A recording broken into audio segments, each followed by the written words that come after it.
오늘 그리스도인이 살아가는 방식이라는 말씀의 제목을 가지고 말씀을 나눌 때에 귀한 은혜가 여러분 가운데 있기를 주 여러분 축원합니다. 따라합시다. 사랑이 없으면 아무것도 아닙니다. 사랑이 없으면 아무것도 아닙니다.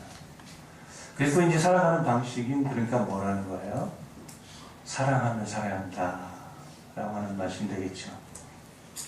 오늘날 사랑이 없는 성도, 사랑이 부족한 교회들로 인해서 세상의 빛이 되어져야 할 교회가 도리어 하나님의 영광을 가리는 일들이 많이 일어날 때 참 가슴의 아픔을 많이 느낍니다.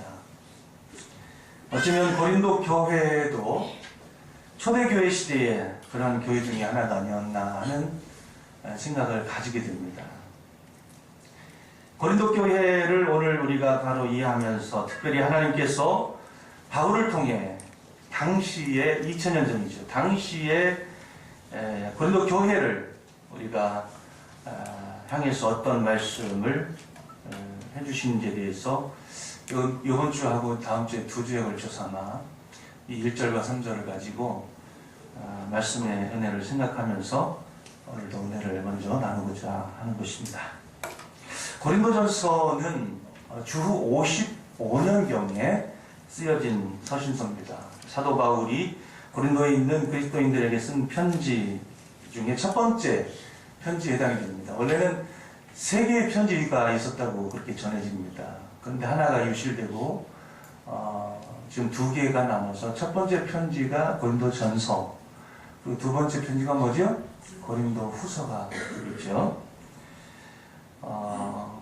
고린도 교회는 초대 교회가 지난주 오후 시간에도 우리 교회에 조직화되어져 가는 모습 속에서 목사들의 전임 사역과 또 사도들의 전임 사역과 우리 집사님들의 그 세워짐을 우리가 잠깐 살펴봤는데요. 조직교육 시간에 이렇게 초대 교회가 이렇게 조직화되기 전에 이렇게 성령의 은혜가 먼저 부어졌죠. 그리고 나서 이제 교회가 조직화되어져 갑니다. 그래서 조직화되어져 가는 과정에서 하나님께서 성령의 은혜를 많이 또 다른 은혜죠. 은사를 많이 부어주세요. 왜 은사를 주시는 것이냐? 오늘 오후 시간에도 살펴보겠지만 하나님의 교회를 세워가시게 하시기 위함인 줄로 믿습니다. 그러니까 초대 교회가 조직교회로 되어져 가는 데 있어서 고린도 교회에 많은 은사들이 주어졌는데 거기에서 뭐 은사만 주어진 게 아니에요. 여러 가지 사실 많은 은혜들이 주어졌죠. 또한 동시에 많은 은혜도 주어지고 은사도 주어졌지만 많은 문제들도 이렇게 일어나게 됐습니다.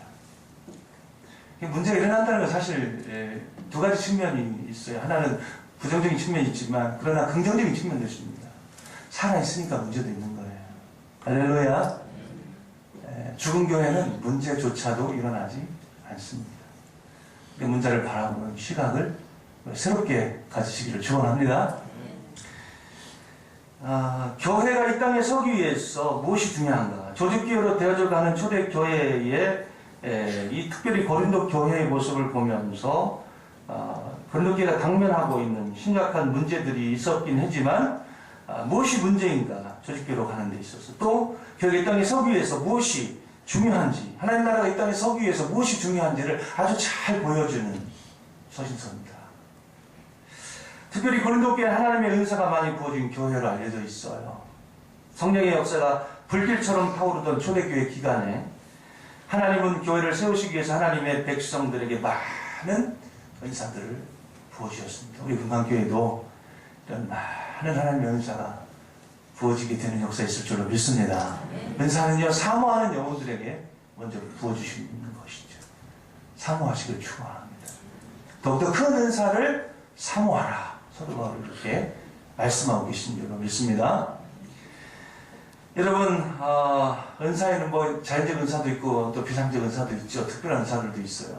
이 은사 그러면 방언하고 예언하는 것만 우리가 생각을 하게 되는데 사실은 이렇게 오늘도 그런 말씀 전하겠지만 그것보다 훨씬 더 중요한 은사들이 훨씬 많아요. 긍휼히 여기는 은사. 할렐루야. 이상하게 다른 사람들만 보면 불쌍해.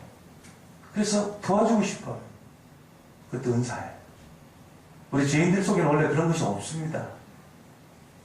또 오늘 본문에서 강조하듯이 사랑의 은사.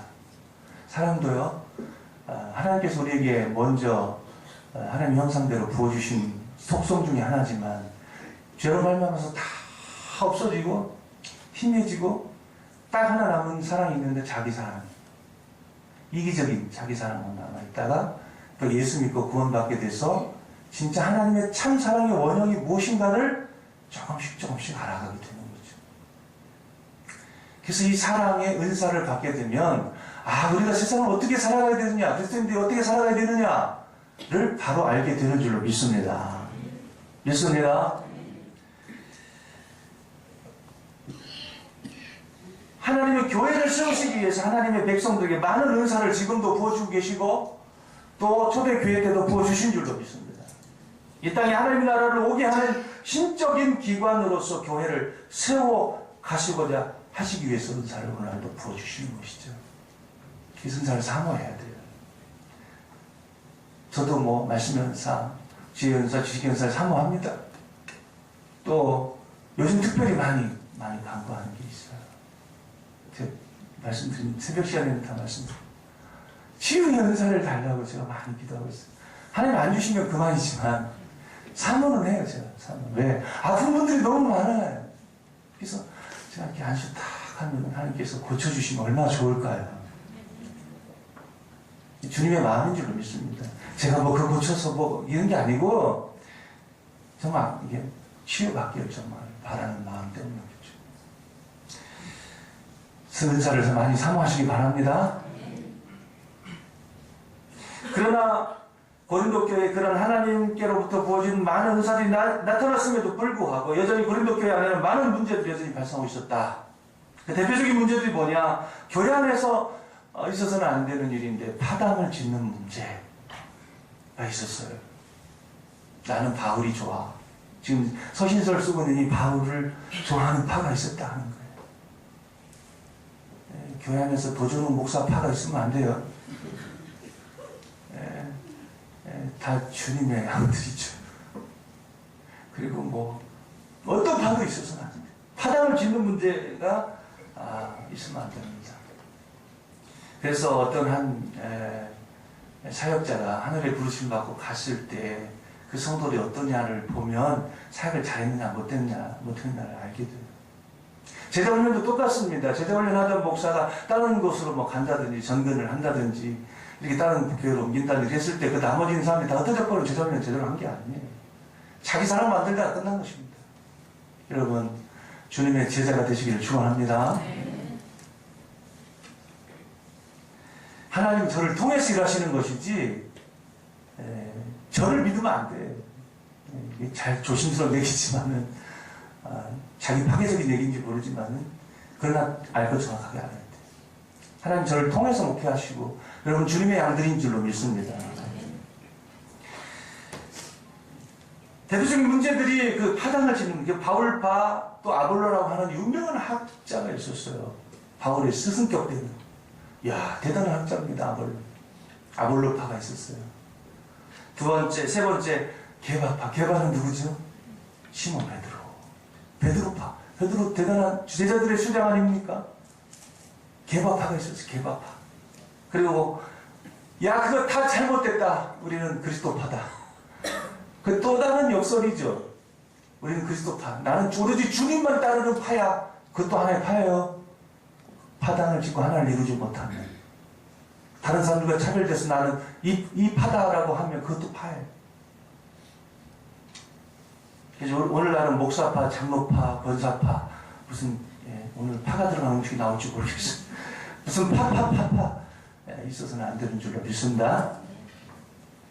더욱더 심각한 문제가 있었는데 교회 안에서 근친상간이라는 문제도 있었어요. 5장에 가면 이게 참 심각한 문제죠. 세상에서도 있어서는 안 되는 일인데 어디에서 있었어요? 교회 안에서 근친상간의 문제가 있었어요. 여러분들 이 고린도라고 하는 도시를 잘 이해할 필요가 있습니다. 고린도라고 하는 도시는 소돔과 고모라 같은 도시. 뭐 그 정도는 안 됐지만 항구 도시예요. 항구 도시. 그래서 많은 물자들이 오갔고 오늘날은 뭐 비행기로도 물자들이 오가고 뭐 이렇게 합니다만 차로도 오가고 당시에는 유일한 교통수단이 뭐예요? 사실은 주 무역 수단이 항구를 중심으로 이루어졌죠. 그래서 항구에서 사는 것이 굉장히 부를 상징하는 것이었어요. 돈도 많이 흘러갔어요. 그래서 항구 도시들이 대부분 타락했어요. 음란과 태폐 문화가 많이 있었고 그런 도시 문화 영향을 받은 성도들이 교회 안에서 그런 문제들도 있어서는 안 되는 일들도 있었다라고 하는 것입니다. 심각한 문제죠. 그 다음에 6장에 넘어가면 소송의 문제예요. 세상 법정에 그리스도인들끼리 서로 고소하고 맞고소하고 이런 일들이 있었다. 오늘날 교회의 모습하고 많이 닮아있지 않아요?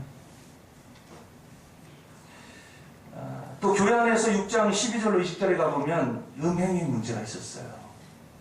이 사창가를 드나드는 교인들이 있었다. 심각한 문제죠. 거룩의 문제죠. 우리가 영혼만 변화되고 삶이 변화되지 않는다. 그 진실한 신앙이 아닙니다. 구원받은 사람이 아니에요. 좀 이따 다루겠죠. 그 다음에 나타나는 부분이 무질서한 은사 사용의 문제였어요. 은사를 하나님 주신 것은 맞습니다. 그러나 질서가 있게 사용되어졌어야 됐어요. 이 오늘 고린도서 13장은 그 부분을 집중적으로 다루는 장이에요. 여러분 이런 문제들이 교회 저변에 이렇게 많이 깔려 있었습니다. 가장 문제가 뭐였느냐? 그 도시 문화의 정서, 그 타락한 세상의 정서가 어디로 들어왔어요? 교회 속으로 들어왔다는 데 문제가 있는 거예요. 이 세상이나 세상의 풍조를 교회가 따르면 됩니까? 안 됩니까? 안 되죠. 심지어 심각한 것은 그 고린도 도시에 만연한 이기심들, 이 신자들이 그 이기심들의 영향을 받습니다. 세상의 풍조 영향을 받아요. 오늘날 우리 성도들도 살아갈 때 나는 세상의 풍조로부터 자유롭다. 그런 사람 있어요? 없습니다. 다 영향받고 살아요. 심지어는 그 유명한 철학이든지 그 시대의 사상이든지 그 시대의 예술이든지 음악이든지 뭐든지 간에 그 시대의 산물이에요. 그 시대의 아들이에요. 오늘날 우리도 이 시대의 철학 영향을 다 받습니다. 우리 아기가 이렇게 은혜를 제일 많이 받는 것 같아요. 아멘을 잘해주셔서 참 너무 감사해요. 반응하는 걸 좋아해서. 이게 저한테 반응하라는 얘기가 아니고 하나님께 반응하시라는 거예요. 할렐루야. 그래서 고린도전서 13장은 12장에서 다뤄지고 있는 이 영적 은사의 문제 연장선상에서 봐야만 제대로 보입니다. 그리고 12장에서 바울의 핵심적인 권면이 뭐냐? 은사를 주신 목적은 교회를 세우게 하시기 위한 것이다 라고 하는 점을 분명히 12장에서 말씀하고 있어요. 다양한 은사들을 받았지만 은사는 이제 여러 가지가 또 있어요. 여러 가지가. 그래서 우리가 연말에도 이제 할 수 있으면 이제 소그룹에서 은사 테스트를 한번 해볼 겁니다. 소그룹에 참석하셔서 내게 받은 은사가 뭔지도 서로 나누시고 이게 테스트지가 있어요. 우리 리더들은 한번 해봤는데 이렇게 쫙 보니까 재밌더라고요. 이렇게 보니까 이분 이런 은사가 있으시구나. 저분 저런 은사가 있으시구나. 그래서 사실 그 본인에게 그것이 뭐 100% 다 맞는다 우리가 볼 수 없지만 사람이 만들어낸 거니까. 그러나 대충 맞아요. 그 은사에 따라서 교회도 섬김의 영역에 세워줘야 될 줄로 믿습니다. 그렇게 해야 교회가 서가는 것이죠. 그래서 연말에 좀 한번 해보려고 그래요. 그래서 내년에 사람의 기준에 의해서 사람을 세우는 것이 아니라 하나님이 이분에게 무슨 은사를 주셨는가를 알고 또 그 분야에 세워져서 기쁨을 가지고 교회를 섬겨 나갈 때 교회가 든든히 서가게 될 줄로 믿습니다. 할렐루야.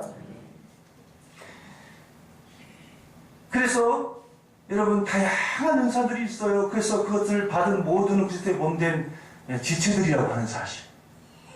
그 은사를 주신 것은 교회가 하나 되게 그리스도의 몸을 세워가게 하시려는 목적 때문에 우리에게 주어졌다. 이런 점을 계속 12장에서 계속해서 이야기해요. 다시 말해서 다양한 은사들은 그것이 몸된 교회를 세우는데 기하지 않는 것이라면 그것은 잘못된 것이다 라고 사도 바울은 주장을 하고 있습니다. 이미 12장에서부터 사도 바울은 영적 은사를 바라보는 올바른 관점을 통해서 13장에서 거론되고 있는 사랑에 대한 기본적인 방향을 제시해주고 있다라고 하는 것입니다. 그리스도에 대한 몸에 대한 사랑에 기초해서 은사가 사용되어져야 한다라고 하는 것이에요. 그리고 바울은 교회 안에 있어야 될 그 사랑의 근거가 도대체 뭐냐를 얘기할 때 12장에 들어오기 전에 이미 11장 후반부에서 바로 그것이 예수 그리스도라고 증거를 하고 있습니다. 여러분, 그래서 우리가 13장을 어떤 기준, 어떤 렌즈를 가지고 13장을 바라봐야 되느냐. 예수 그리스도라고 하는 기준을 가지고 13장을 바라다 볼 때 제대로 보인다. 할렐루야. 그래서 예수 그리스도의 몸인 교회를 섬기고 세우는 은사에 대한 이야기가 12장이라고 한다면 13장 어떤 거예요? 그 그리스도의 몸의 심장을 바신 듯이 뭐가 있어야 된다? 사랑이 있어야 된다. 사랑이 기초가 있어야 된다. 그리고 그 사랑을 이해함에 있어서 반드시 예수 그리스도의 관점으로 예수 그리스도라고 하는 그 틀을 가지고 그 렌즈를 가지고 우리가 접근해야만 사랑의 그릇은 바른 일을 할 수가 있다라고 하는 점입니다. 그럼 우리가 이제 구체적인 내용들은 우리 다음 시간에 살펴보겠지만 이 사랑의 교리에 대해서 한번 잘 생각해 볼 필요가 있는데 첫 번째 몇 가지 질문을 좀 해볼 수 있습니다. 첫 번째 문제는 뭐냐? 하나님의 사랑은 누구를 통해서 발견되는가 하는 문제예요. 하나님의 사랑은 누구를 통해서 발견되는가? 또 그런 하나님의 사랑이 누구에게 부어지는가? 어떤 사람들에게 하나님의 사랑이 부어지는가? 이 문제입니다. 우리가 신앙생활 하는데요, 마음속에 공허함을 가지고 종교생활 만족하며 살아가서는 안 됩니다. 여러분, 참된 신앙생활이라고 하는 것의 기초가 무엇인가? 이게 뭐라고 했어요? 아까 11장 후반부에 바로 예수 그리스도다. 우리 믿음의 기초는 바로 예수 그리스도가 되어야 되는 줄로 믿습니다. 하나님의 사랑은 여러분 그리스도를 통해서 발견되고 있습니다. 예수 그리스도는 사랑 그 자체세요. 그래서 하나님께서 우리를 사랑하신다는 사실의 가장 큰 확실한 증거가 뭐냐? 먼저 성육신입니다. 성육신. 하나님이 우리에게 오신 거예요. 그것이 바로 하나님의 사랑인 줄로 믿습니다. 여러분 선교지 가라 그러면 막 무서워해요. 우리 뒤에 박 성교사님도 와서 말씀드려 감사한데 북한 선교합시다 그러면 내가 선교지 그걸 어떻게 가야 되나 무서워하고 두려워하고. 근데 주님은 북한보다 더 무서운 이 죄악된 세상 가운데 이 오해 소지가 있어요. 잘 들으시면 나 그렇잖아. 이 땅 가운데 하늘 영광 다 버리고 우리는 한국이라고 하는 이 문명의 편리함 버리기도 힘들어 하잖아요. 천국의 영광스러운 자리를 떠나서 죄가 만연하고 창궐한 이 세상 속으로 주님이 오셨다는 사실 자체가 자기를 버리지 않으면 있을 수 없는 일이라고 하는 것입니다. 여러분 누리고 있는 문명을 버리고 아프리카의 그 문명화되지 않은 야만 속으로 들어갈 수 있어요?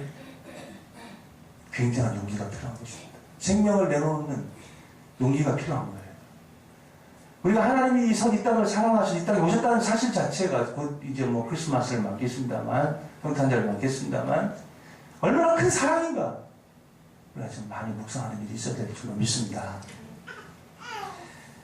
성육신뿐만이 아니라 여러분 하나님께서 당신의 아들 예수 그리스도를 이 땅에 보내신 것만 해도 사랑인데 그래서 하나님의 영광을 우리가 눈으로 볼 수 있게 한 것만 해도 엄청난 은혜고 사랑인데 그 예수 그리스도를 하나님의 외아들을 십자가에 우리 죄 대신 달려서 돌아가시게 하셔서 우리를 살려내신 것이라는 거예요. 여러분 그래서 로마서 5장 8절에 우리가 아직 죄인 되었을 때에 그리스도께서 우리를 위하여 죽으심으로 하나님께서 우리에 대한 자기 사랑을 확증하셨느니라. 할렐루야. 하나님의 사랑을 뜨겁게 경험한 사람들의 특징이 누군지 아세요? 그런 하나님의 외아들을 이 세상에 보내신 참 사랑에 대해서 깨달은 사람들의 하나님 아버지의 완전했어. 또 아들 예수 그리스도가 자기를 찢고 찢어서 물과 피를 다 쏟고 희생하시고 소진하셔서 그것도 의인도 아니고 죄인들, 죽어마땅한 죄인들을 위해서 자기를 희생하신 그 십자가의 사랑을 깊이 깨달은 사람들만이 참 사랑이 무엇인지를 드디어 알게 된다라고 하는 사실입니다. 할렐루야. 이러한 주님의 사랑을 우리가 깊이 체험하지 아니하고서 결코 하나님의 사랑을 알 수가 없다는 것입니다. 우리는 예수 그리스도를 통해서 들어간 이 하나님의 사랑을 얼마나 묵상하고 있습니까? 삶의 모든 사고와 행동과 결정에 그 사랑이 작용하고 있습니까? 만약 그렇지 않다면 무엇이 문제입니까? 그런데 여기서 우리가 한 가지 깊이 생각하고 넘어가야 할 점이 있습니다. 이것은 하나님의 사랑은 어떤 고도의 신앙의 경지에서 되는 어떤 테크닉, 기술이 아니라는 거예요. 많은 지식을 쌓으면 하나님의 사랑을 체험하게 되는 걸까? 양육도 중요합니다. 말씀의 훈련, 암송도 중요하고 말씀을 많이 읽는 것도 중요해요. 시간을 정해놓고 기도하는 것도 중요합니다. 그러나 하나님의 사랑에 대한 체험은 그런 종교적 의무를 수행하는 것에서 발견되는 것이라기보다는 십자가의 사랑을 언제나 경험한 사람들에게 부어지는 은혜라고 하는 점입니다. 할렐루야. 하나님의 사랑은 예수 그리스도의 십자가의 그 고난을 깊이 이해하게 될 때 우리가 분명하게 그 사랑을 볼 수가 있어요. 믿으시기를 축원합니다. 십자가를 통해서 구원받을 가치가 없는 죄인을 용서하고 품어주신 하나님의 마음을 드디어 알게 되기 때문에 그렇습니다. 그러므로 하나님의 사랑을 경험하기 원한다면 먼저 예수 그리스도의 십자가 앞으로 나아가야 하는 일이 먼저 있어야 된다라고 하는 사실이에요. 그런데 이 예수의 사랑을 체험과 지식을 통해 점진적으로 습득해가는 어떤 고단계 신앙 기술인 것처럼 생각할 수 있어요. 그럼 다시 한번 제가 말씀드리지만 사랑은 테크닉이 아니에요. 기술이 아닙니다. 그리스도의 십자가의 사랑을 깨달을 때 바로 곧바로 다가오는 은사라고 하는 점이에요. 할렐루야. 하나님의 사랑을 보다 선명하게 여러분 경험하기를 원하십니까? 예수 그리스도의 십자가를 깊이 묵상하고 정서들 여기까지 내려와야 돼요. 여기까지.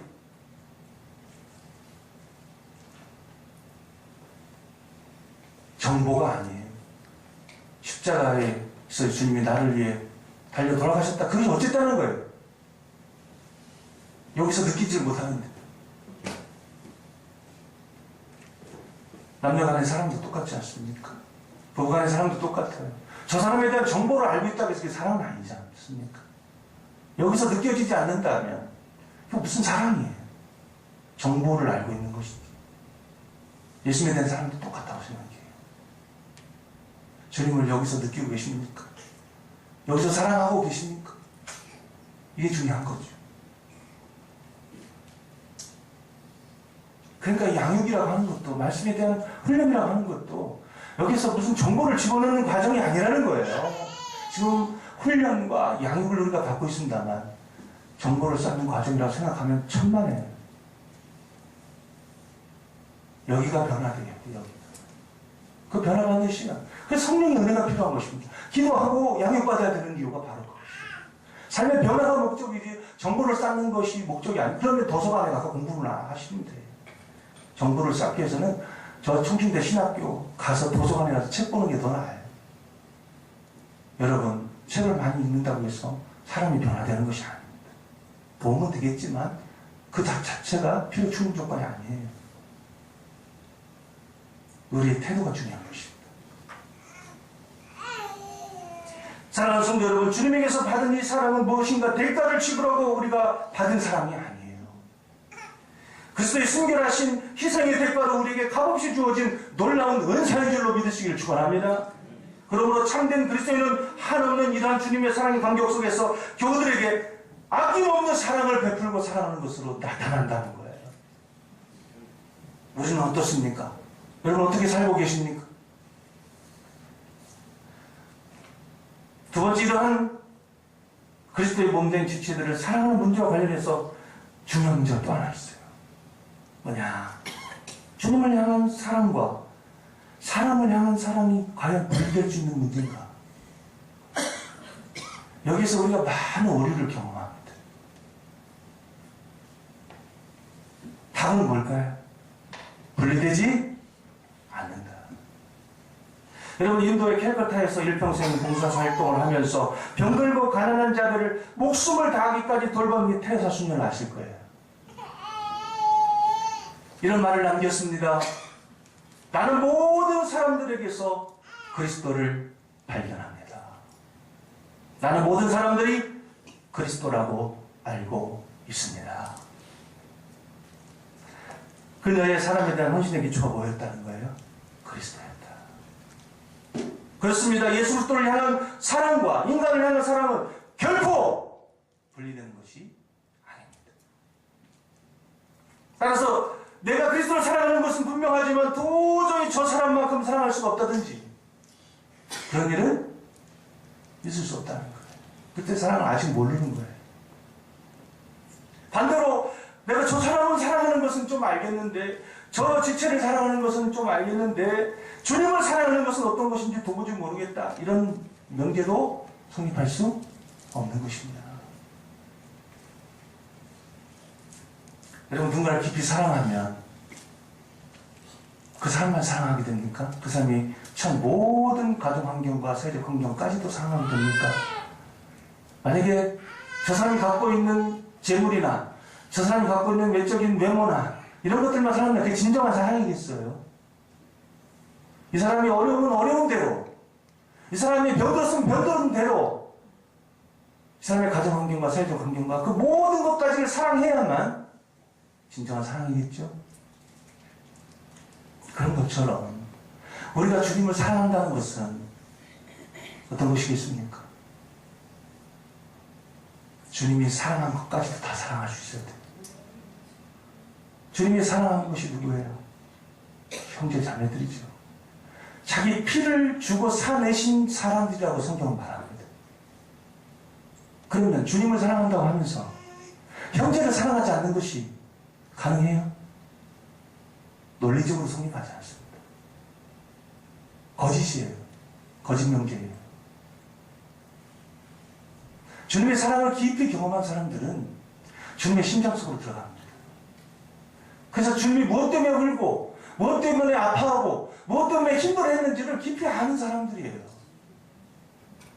주님의 꿈이 무엇이고 주님이 하나님 나라를 위해서 어떻게 헌신하시고 희생하시는가를 아는 사람들이에요. 그래서 그 나라를 사랑하게 돼요. 그 죄인들을 사랑하시면 그 죄인들을 사랑하게 됩니다. 할렐루야.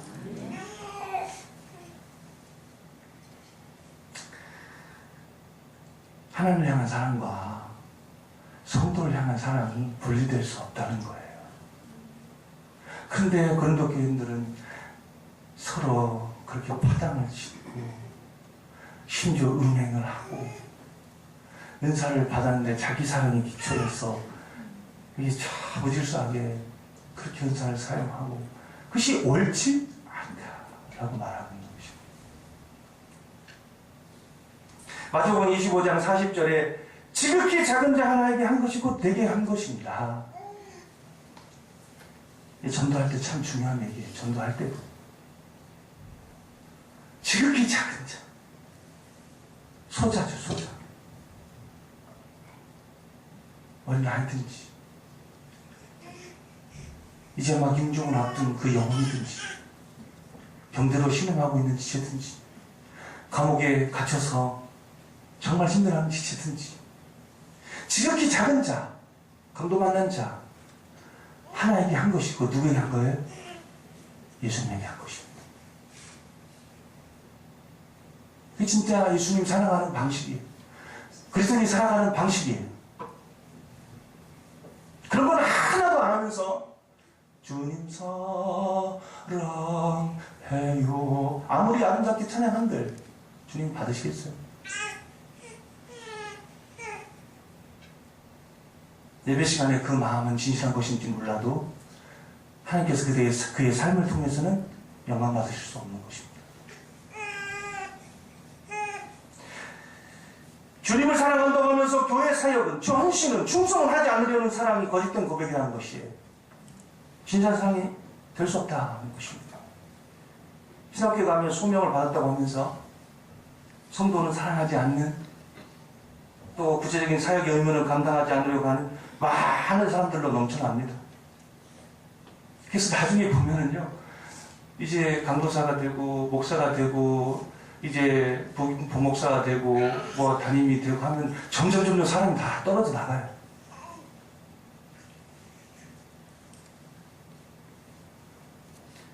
더 들어갈 때 엄격한 잣대를 가지고 들어가야 돼요. 소명이 없는 사람은 오지를 말아야 돼요. 신학교는 뭡니까? 한 사람이 넘어지면 수많은 양들이 다쳐요. 시험 받아요. 예수 그리스도를 마음을 다해 사랑하는 사람은 그 누구라도 마음을 다해 사랑할 수 있어야 되는 줄로 믿으시길 바랍니다. 그래서 우리가 사랑의 굶주린 이 세상에 그리스도의 사랑을 나타낼 수 있어야 됩니다. 그리고 그렇게 사랑을 드러내며 살아갈 때 더 큰 은혜와 능력으로 우리가 주님의 사랑에 대해 더욱더 깊이 알아가게 되는 것이죠. 마지막은 아니고 세 번째는 이런 문제와 관련된 문제인데요. 사랑이 하나님을 만나려면 하나님에게 진실해지는 것이 왜 중요한가? 그런 문제입니다. 또 삶의 기초가 주님에게 기초하고 있어야 한다고 우리가 아까 말씀드렸는데 그게 도대체 왜 중요한가? 어떤 윤리적인 문제, 실천적인 문제들이 있는가? 우리 삶 속에 하나님과 나누는 그 사랑의 감격이 예를 들어서 없다고 생각을 해보세요. 우리는 자신의 공허한 신앙을 주님 앞에 정직하게 인정하는 일이 먼저 필요합니다. 그걸 회복하려면. 그리고 하나님을 만나기 위해 모든 허위와 가식을 내던져야 돼요. 하나님의 사랑을 경험하는데 이런 것들이 가득 차 있으면 어떻게 하나님의 사랑이 올 수 있겠어요? 오늘날 성도들의 영성이 깊어지지 않는 가장 커다란 이유가 무엇이냐? 내 속에 있는 걸 내놓지 않으려고, 버리지 않으려고 하기 때문에.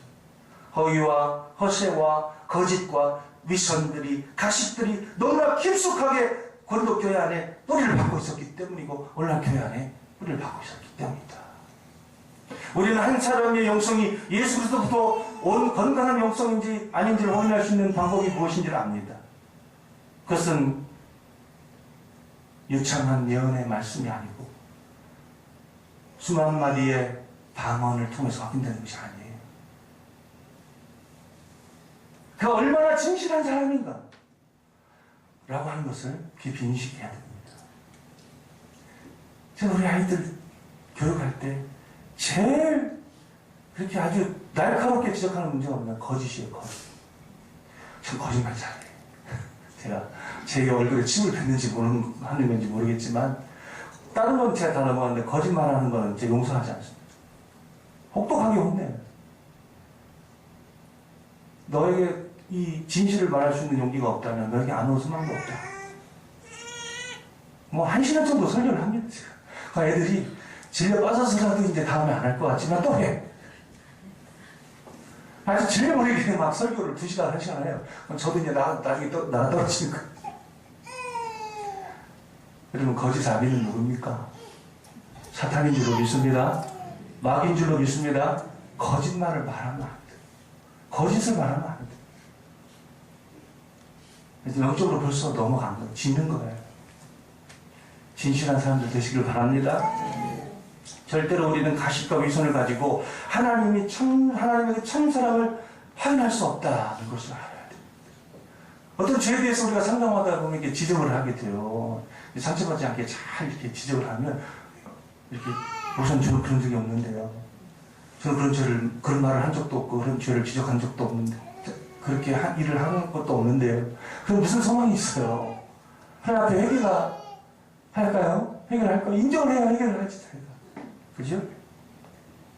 하나님의 사랑의 참된 성품을 체험하는 일 없이는 누구도 진실한 하나님이 그 하나님에게 사랑을 물려받을 수 없다. 이게 참 심각한 문제라는 거예요. 진실해져야 되는 문제가 이렇게 중요한 결과를 낳는다.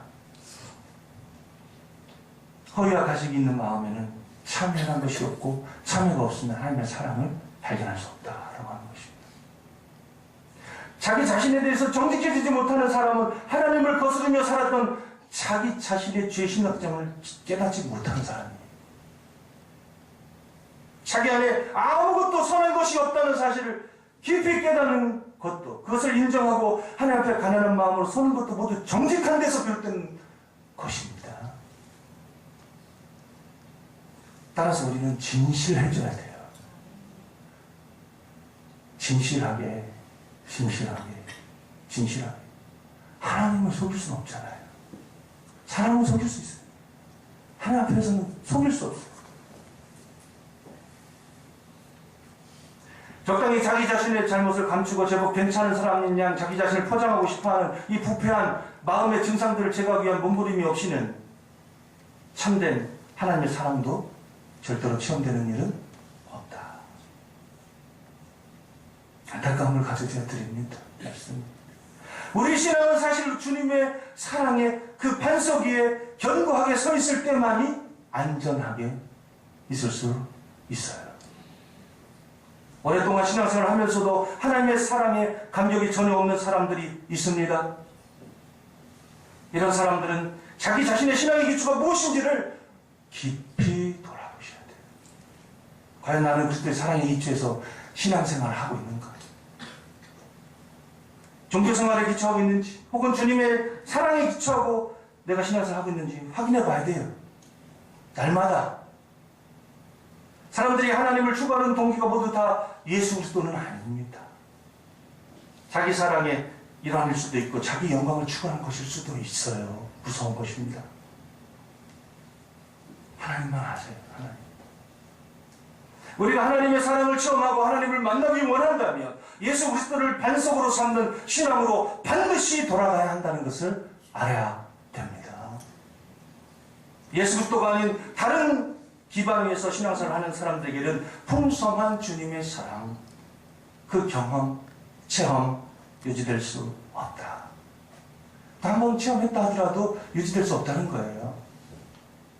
참된 신앙생활을 하기 원한다면, 즉 예수님 때문에 살아있고 예수님 때문에 웃고 우는 삶으로 돌아가기를 원한다면, 그 공허한 심령을 채우기를 원한다면, 강박한 심령으로부터 벗어나기 원한다면 십자가와 성육신으로 돌아가서 성육신과 그 십자가의 의미로 돌아가서 깊이 묵상하고 성령의 감동으로 사로잡히는 체험들이 있어야 될 줄로 믿습니다. 여러분의 믿음 생활은 이런 거룩한 신앙의 정서에 붙들려 있습니까? 우리의 모든 믿음과 섬김과 봉사도 예수 그리스도를 향한 사랑의 반석 위에 세워져야 될 줄로 믿습니다. 만약 그렇지 않다면 아무리 충성하고 헌신한다고 한들 그 속에 내면에 어떤 아름다운 열매가 맺힐 수 있겠는지에 대해서 생각해 보시기를 바랍니다.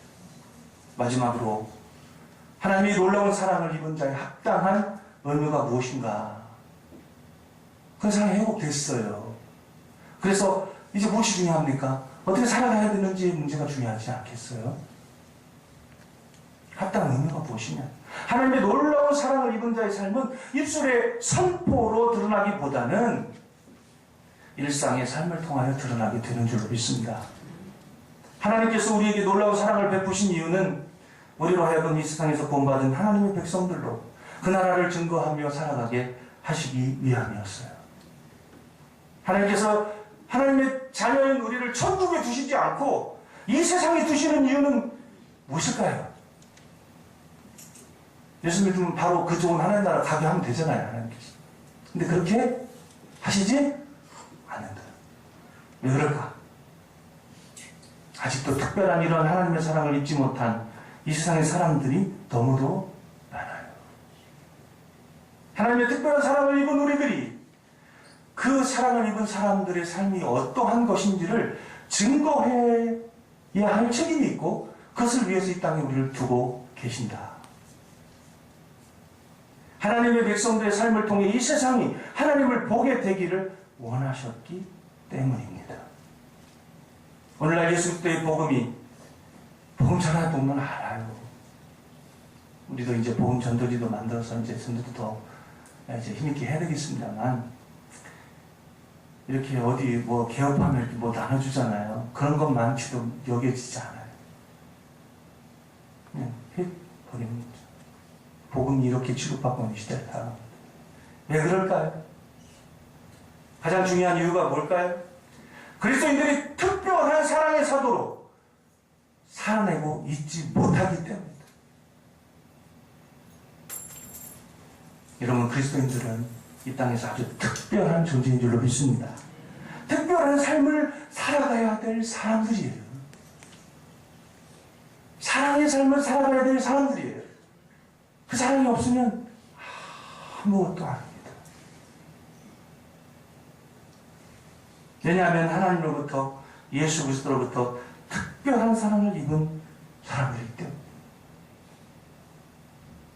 할렐루야. 사랑하면 사랑하시길 축원합니다. 공한 것도 붙들고 우리 신앙생활 오늘부터 딱 끝내버리세요. 자기 영광을 위해서 헌신하지 마십시오. 자기 영광을 위해서 잘 사용하지 마십시오. 자기 사랑을 위해서 충성 헌신하지 마십시오. 주님의 사랑은 그런 것이 아닙니다. 주님을 사랑하신다면 형제를 나무같이 사랑하시길 축원합니다. 이웃을 나무같이 사랑하시길 축원합니다. 그것이 주님의 사랑을 경험한 사람들의 사랑하는 방식인 줄로 믿으시기를 주 여러분 축원합니다. 기도하시겠습니다.